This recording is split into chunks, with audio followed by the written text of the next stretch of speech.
Assalamualaikum warahmatullahi wabarakatuh. Alhamdulillahirabbil alamin wassalatu wassalamu ala asyrafil anbiya wal mursalin wa ala alihi wa sahbihi ajmain.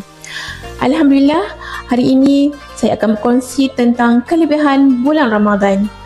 Bulan Ramadan merupakan bulan yang paling mulia dalam Islam, bulan yang dinanti-nantikan oleh seluruh umat Islam di dunia ini.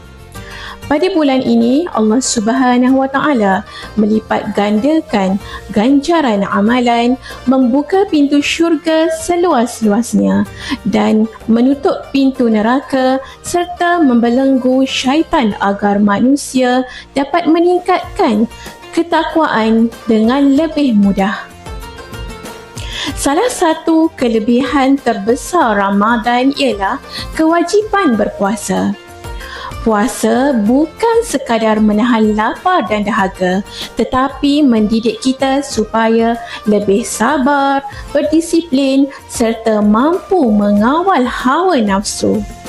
Melalui puasa, kita belajar merasai kesusahan golongan yang kurang bernasib baik, sekaligus melahirkan sifat empati dan kasih sayang dalam diri. Selain itu, Ramadan juga dikenali sebagai bulan Al-Quran kerana pada bulan inilah kitab suci Al-Quran diturunkan.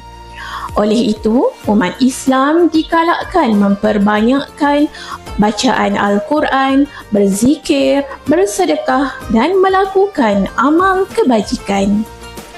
Setiap amalan sunat pada bulan ini diberi ganjaran seperti amalan wajib, manakala amalan wajib pula digandakan pahalanya.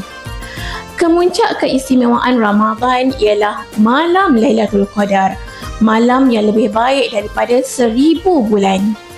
Malam ini merupakan peluang terbaik untuk kita memohon keampunan, memperbaiki diri dan mendekatkan hubungan dengan Allah Subhanahu Wa Taala. Kesimpulannya, Ramadan ialah bulan tarbiyah yang mendidik jiwa menjadi lebih bersih, sabar dan bertakwa. Marilah kita merebut peluang keemasan ini dengan memperbanyakkan ibadah dan melakukan kebaikan agar kita keluar daripada Ramadan sebagai insan yang lebih baik daripada sebelumnya. Sekian, wabillahi taufiq wal hidayah. Wassalamualaikum warahmatullahi wabarakatuh.